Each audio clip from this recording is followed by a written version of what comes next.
नमस्कार साथियों, जैसा कि पीछे हमारे बच्चों के एक्टिव सर्वे हुए हैं, मेगा सर्वे हुए हैं, लेकिन कुछ साथियों को अभी ये समस्या है कि हमें नहीं पता कि हमारे बच्चों ने कितने बच्चों ने मेगा सर्वे अटेम्प्ट किया, उनके कितने अंक आए या कितने बच्चों ने एक्टिव सर्वे पूरा किया और उसमें उनको कितने मार्क्स मिले। तो इसको जानने के लिए हमने क्या करना है, हमारे अपनी अवसर ऐप पर जाना है और उसके नीचे जो आता है select subject and class,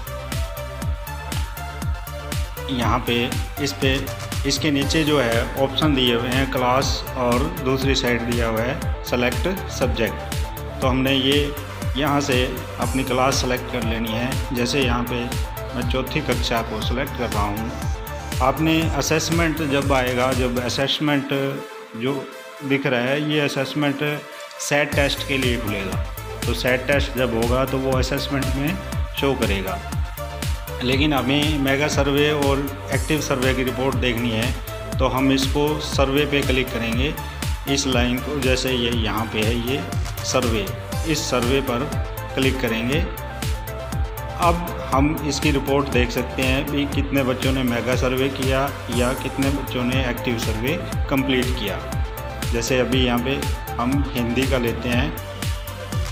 Hindi में जितने भी एक्टिव सर्वे हुए हैं वो सारे के सारे यहाँ पर दिखाई देने लग जाएंगे।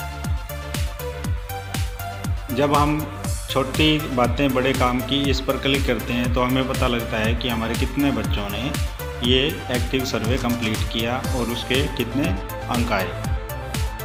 इसी तरह हम अगर दूसरे सब्जेक्ट का लेते हैं किसी का, जैसे कि मैथमेटिक्स, तो मैथमेटिक्स का कोई सर्वे नहीं हुआ है अभी।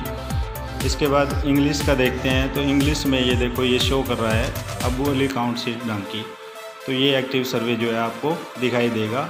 इस एक्टिव सर्वे पे जब आप क्लिक करोगे तो आपको पता लगेगा कि कितने बच्चों ने किया और उसके कितने मार्क्स आए। अगर हम कोई और क्लास लेते हैं, जैसे थर्ड का लेते हैं, तो थर्ड में इंग्लिश का जो एक्टिव सर्वे है वो ये हुए हैं, जिनकी डिटेल आपके सामने नीचे दिखाई दे रही है। जब भी आप किसी एक पर क्लिक करोगे तो आपको पता लगेगा कि कितने बच्चों ने ये अटैम्प्ट किया और उसके कितने मार्क्स आए। अब अगर हमें मेगा सर्वे की रिपोर्ट देखनी है तो जो सब्जेक्ट है वहाँ पे मेगा सर्वे को सिलेक्ट कर लेते हैं। अब आपको पता लग जाएगा मेगा सर्वे कब हुआ था, इसके बाद कितने बच्चे ने ये अटैम्प्ट किया और उनके कितने मार्क्स आए। तो ये सारी डिटेल आपके सामने आ जाएगी, जिसको आप अपने रिकॉर्ड में भी चढ़ा सकते हैं। इसी तरह अगर दूसरी क्लास का, कोई और क्लास का देखना है आपने, तो और दूसरी क्लास 5वीं जैसे सेलेक्ट कर लेते हैं। इसमें मेगा सर्वे की डिटेल आ गई। अब जब ये असेसमेंट पे करोगे तो असेसमेंट जो आएगा सेट टेस्ट होगा, उसके बाद ये यहाँ पर शो करेगा। असेसमेंट जो है वो सेट का होता है। सर्वे जो है मेगा सर्वे और एक्टिव सर्वे के लिए है। इसी तरह मान लो मैथ का देखना है 5th का, तो 5th में जो आकृतियाँ और कोणों का मेगा सर्वे एक्टिव सर्वे हुआ है वो 15 तारीख को हुआ था। उससे पहले ये 11/7 को भी हुआ था। तो इसमें कितने बच्चों ने अटैम्प्ट किया, एक ने किया है और उसके 20% मार्क्स हैं। तो इसी तरह आप अपनी सभी बच्चों के एक्टिव सर्वे और मेगा सर्वे की रिपोर्ट यहाँ से देख सकते हो सर्वे से। धन्यवाद।